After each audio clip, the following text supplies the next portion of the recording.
Você já ouviu falar da coleção Perseverança? Ela está aqui em Maceió e guarda uma história que por muitos anos foi silenciada. São mais de 200 objetos sagrados que sobreviveram ao episódio violento da nossa história, o Quebra de Xangô em 1912. Hoje vamos conhecer um pouco mais sobre esses artefatos, entender o que é patrimônio material e refletir sobre a importância de lembrar para não repetir.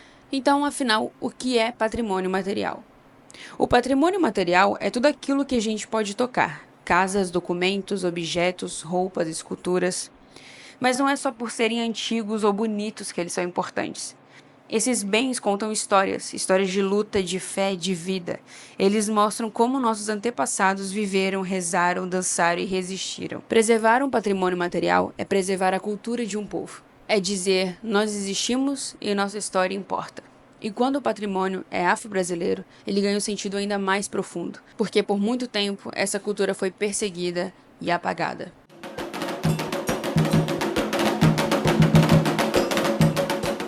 A coleção Perseverança está no Instituto Histórico e Geográfico de Alagoas e guarda mais de 200 peças sagradas do candomblé. São estatuetas de orixás, coroas de Xangô, colares de contas, ferramentas de Ogum, abebês de Oxum, instrumentos como agogôs e atabaques. Cada peça tem um sentido religioso, cultural e histórico. Elas sobreviveram ao Quebra de Xangô, um ataque violento às casas de religiões africanas que aconteceu em Maceió no começo do século XX. Essas peças foram escondidas e salvas por quem sabia que elas não eram só um objeto, e sim parte viva de uma cultura. Durante anos, ficaram guardadas a antiga Sociedade de Perseverança e Auxílio Caixeiros de Maceió. E só em 1950 passaram a compor o acervo do Instituto Histórico e Geográfico de Alagoas, com a ajuda de Abelardo Duarte e Theo Brandão. Hoje, a coleção, felizmente, foi aprovada no processo de tombamento pelo IPHAN, o que significa que ela vai receber proteção federal e nunca poderá ser retirada do território de Alagoas. Mas agora vamos falar um pouquinho sobre a quebra de Xangô e por que é importante a gente saber desse pedaço da história de Alagoas e do impacto que gerou em todo o nosso país.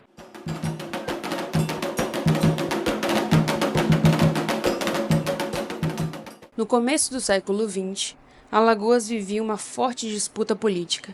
De um lado, o governador Euclides Malta; do outro, a oposição, organizada numa milícia chamada Liga dos Republicanos Combatentes. Era uma época marcada pelo racismo e pela intolerância religiosa. A oposição dizia que o governador era protegido pelos orixás, que frequentava terreiros e se aconselhava com líderes religiosos, especialmente com tia Marcelina, uma mulher negra vinda da costa da África, considerada como uma das fundadoras do Xangô em Alagoas. Aos olhos do adversário, isso era inaceitável. Na noite de 1º de fevereiro de 1912, a milícia saiu às ruas em passeata, como se fosse um desfile de guerra, mas era o início de um ataque. Eles invadiram mais de 50 terreiros espalhados por Maceió, especialmente nos bairros do Centro, Jaraguá e Levada. Pais e mães de santos foram agredidos, instrumentos sagrados, roupas de orixá, colares e estatuetas foram arrancados e jogados no chão. Muitas dessas peças foram queimadas ali mesmo, em praça pública. No meio dessa história de dor e resistência,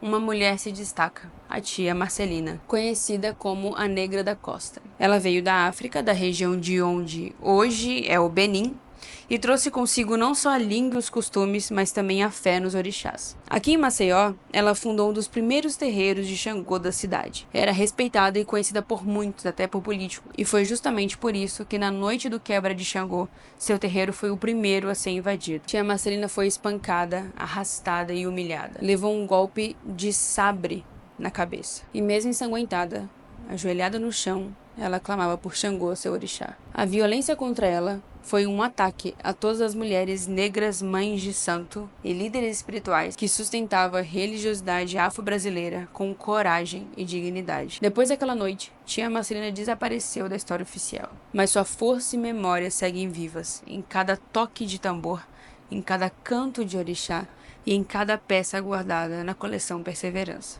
Algumas peças foram levadas como troféu para a sede da milícia.